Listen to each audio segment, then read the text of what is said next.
Hello, I'm Paul Welfens, the President of the European Institute for International Economic Relations at the University of Wuppertal in Germany.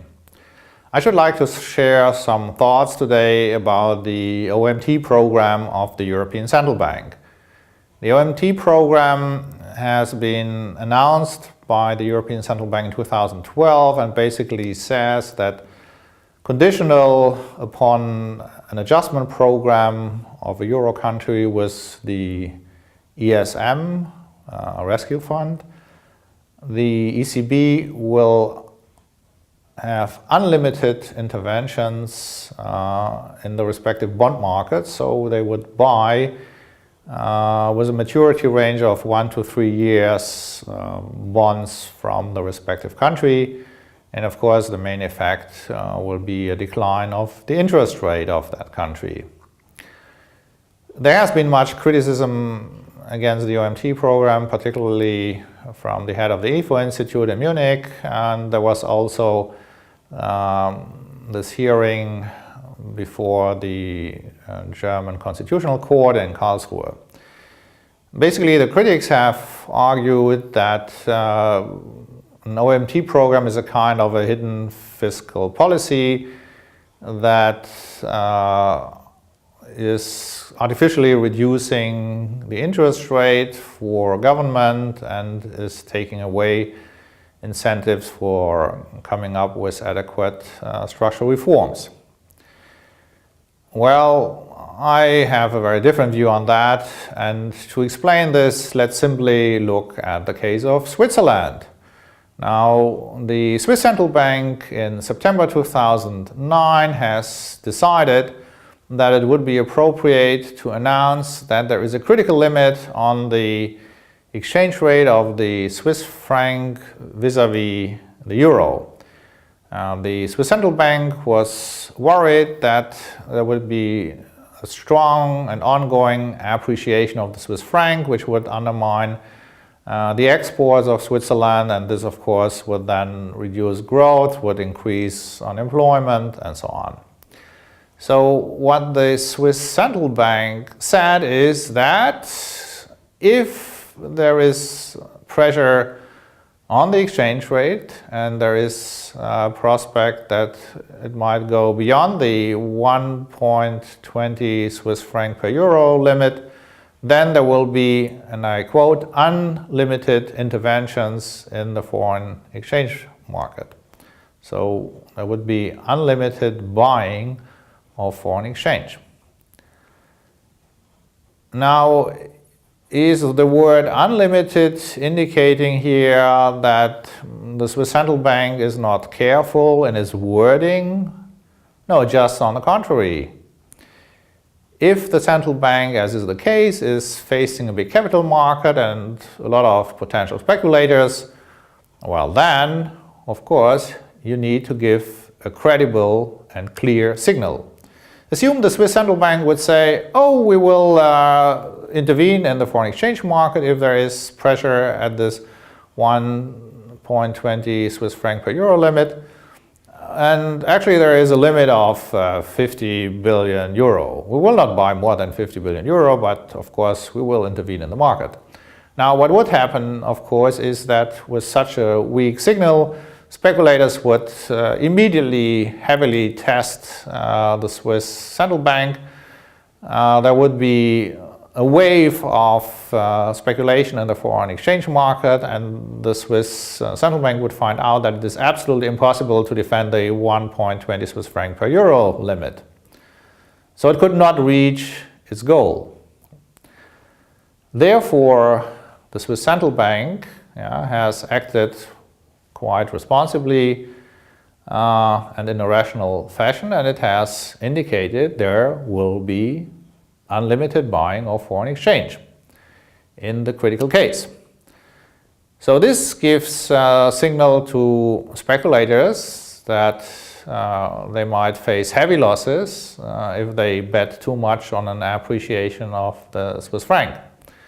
And indeed, the Swiss Central Bank has had to intervene occasionally in the market, but it has achieved its goal, and this has been good for Swiss prosperity, for a low unemployment rate, and for the partner countries of Switzerland, which are interested, of course, in a stable Swiss economy. So if one would follow the logic of OMT critics, then of course one would say, well, the Swiss Central Bank should never announce unlimited interventions. They should always say there will be a maximum limit of 50 billion or whatever. We all understand that this would not be clever and would be actually irresponsible and would make it impossible to achieve the goal set by the Swiss Central Bank. And therefore we also understand that the European Central Bank has been indeed very wise to announce an OMT program which indicated that there could be unlimited intervention in certain bond markets. Let me finally mention two other points.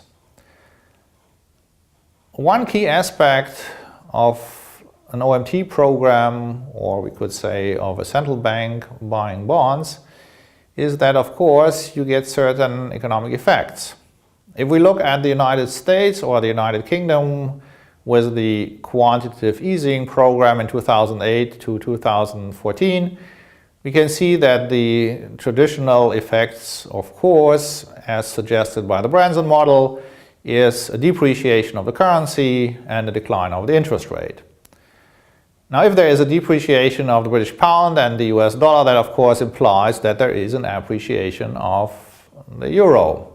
And so we have had more than 5 years of an appreciated euro, which has made export growth and recovery more difficult.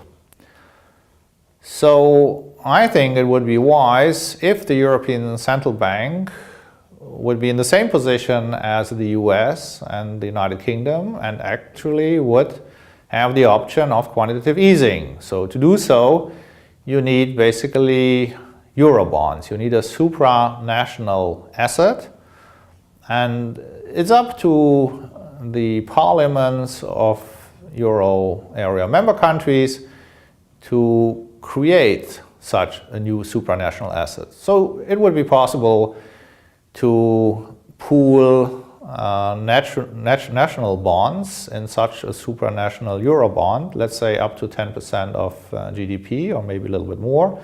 And then the ECB would have the option to buy year by year about 2% of GDP. That is, one would buy supranational Eurobonds to the tune of about 2% of GDP. Maybe it can be a little bit higher. In the United States, we have had years where the Fed would buy even more than 5% of GDP, and the same was the case in the UK. So the euro area has an economic recovery gap compared to the US. If we look at 2015, so forecast values, and compare this with 2008, of about 10%. So there is a big gap in economic recovery. Of course, if the ECB doesn't have an instrument which the Bank of England and the US Fed have, well then it's much more difficult to have a decent economic recovery. I'm not arguing that we should easily introduce Eurobonds. We should do this very carefully under certain conditions, and of course such Eurobonds could have adequate collateral, so governments could earmark part of foreign exchange reserves, gold or other government assets, so that there is no risk for the ECB. The instrument itself for monetary policy is quite important, could be quite useful. And again, I emphasize the effects which you get from quantitative easing. You get depreciation of the currency, a fall of the interest rate, and you get, as a side effect, some fiscal effect in the sense that, of course, the government now pays interest on bonds held by the central bank. So that raises the profit of the central bank, profits will be distributed to its owners, so to governments, and therefore there is a small positive revenue effect of the countries concerned.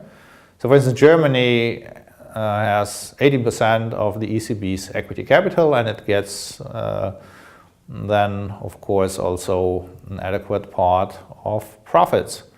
Now, governments would be wise to use any additional profits from the ECB to spend more on public investment, because more public investment means you get a higher capital stock, you get an incentive for more investment, and this is good for economic growth and economic recovery. Final point, how big the crisis really was. I mean, we should really take a look at the debt-GDP ratio over time.